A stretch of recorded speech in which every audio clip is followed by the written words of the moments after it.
Welcome back to The Pulse. Today, we're talking about a game that looks like a neon fever dream and feels like a punch to the gut. I'm talking about Replaced. It's rare to see a game where people spend more time talking about the lighting than the combat, but when you look at Phoenix City, it makes sense. It's that 2.5D cinematic platformer style that feels like it's been ripped straight out of a CRT monitor from 1985. For those who haven't seen the trailer, you play as R.E.A.C.H. But R.E.A.C.H isn't exactly a person. R.E.A.C.H is an artificial intelligence trapped in a human body against its will. That's the hook that gets me. Usually in sci-fi, we see humans trying to be digital. Here we have a digital consciousness trying to figure out how to be meat and bone. Every movement in the game feels heavy, clumsy, and intentional because R.E.A.C.H doesn't know how to move a human arm yet. And Phoenix City is the worst place to learn.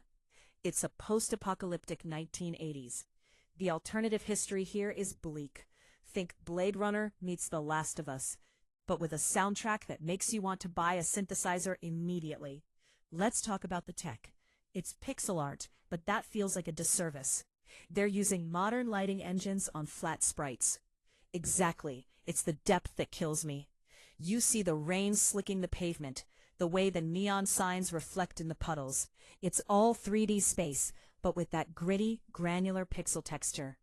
It creates this parallax effect that makes the world feel massive, even though you're technically on a 2D plane. The developers, Sad Cat Studios, have been very vocal about cinematic flow. There are no hard cuts. You go from a conversation to a brutal, flowing combat sequence without the camera ever flinching. Speaking of combat, it's not just a button masher. It looks like free-flow combat. Think Batman Arkham or John Wick, but condensed into a side-scroller. Host A, it's cinematic. It's about timing, parrying, and using the environment. Because R.E.A.C.H is an AI, the logic of the fight is different. You're calculating. And the way the camera zooms in when you land a finishing blow, pure adrenaline. Host B, but it's the quiet moments too, walking through a crowded bar, the smoke rising from a cigarette, the sense of isolation. That's where the game really lives. Replaced has had a long road to release, but seeing the final polish on this thing, it's clear they didn't want to release just another indie platformer. They wanted to create a mood. Host B, if you like synthwave, dystopian grit, or games that actually try to tell a story through animation rather than just dialogue, keep this on your radar.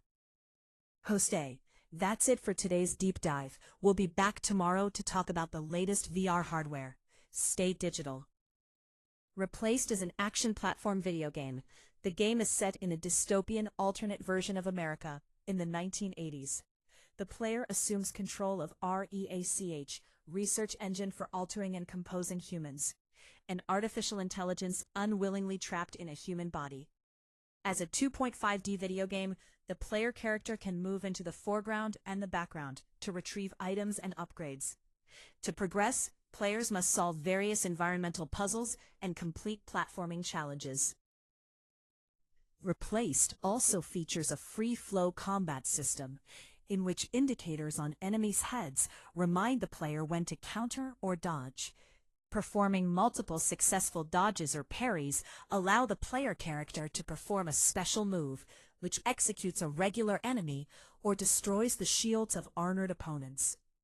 The game also features an explorable hub area, where R.E.A.C.H can talk to other non-playable characters to know more about the game's world and setting, as well as tackling side quests.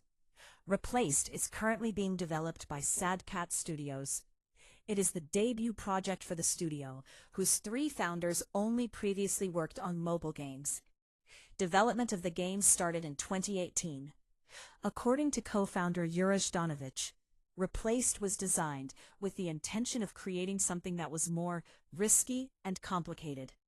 R.E.A.C added the team initially chose to make a game with indie pixel art style, though they eventually became bored by it, and decided to move the game to 2.5D, inspired by games like Hercules, Tales Noir, and The Last Night.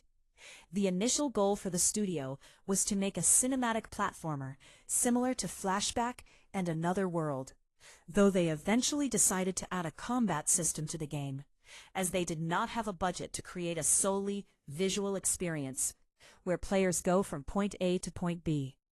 The platforming gameplay were inspired by Inside, Uncharted, and the Prince of Persia games released in the 2000s, whereas the combat system was inspired by Batman Arkham.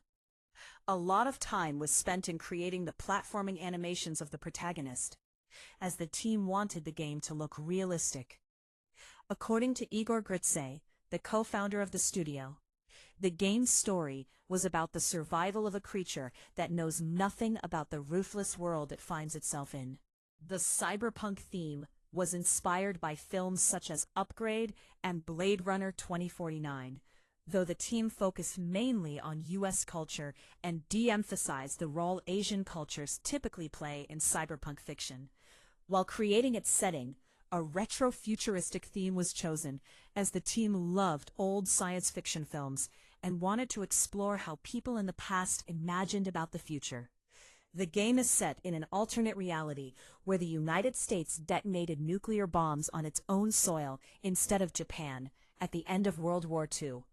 The primary setting is Phoenix City, a walled-off urban enclave for the wealthy, where the poor have their organs harvested for the elite and are discarded outside the city's borders.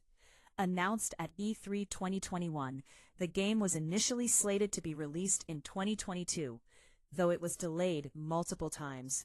Sad Cat Studios was originally based in Minsk, Belarus, though the Russo-Ukrainian War significantly impacted the game's production and prompted the studio to relocate to Cyprus.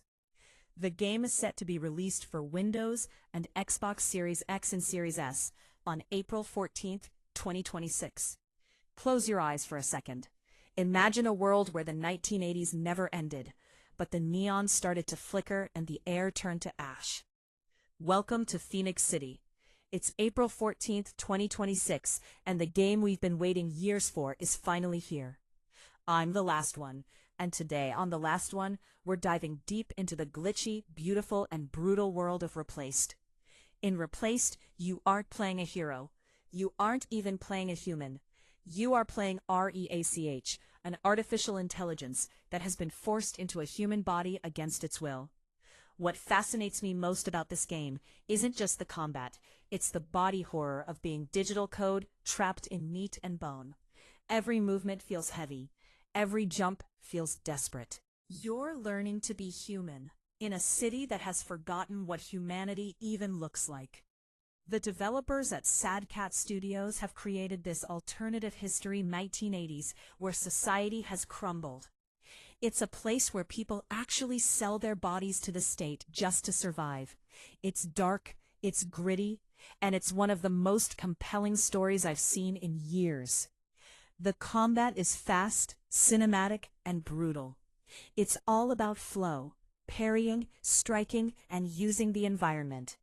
But beyond the gameplay, I want to highlight the team that made this. Sad Cat Studios, based in Belarus and Ukraine, faced incredible real-world challenges to get this game to us today. Their resilience is baked into the very soul of Replaced. It's a game about surviving a broken world, made by people who had to do exactly that. If you haven't picked it up yet, Replaced is available now on PC and Xbox Game Pass. It's a vibe, it's a story, and it's an experience you don't want to miss. But I want to hear from you. Now that the game is officially out, what do you think of Replaced's journey?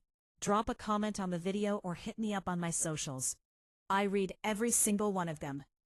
If you enjoyed this deep dive, please subscribe to the channel and follow The Last One on your favorite podcast platform.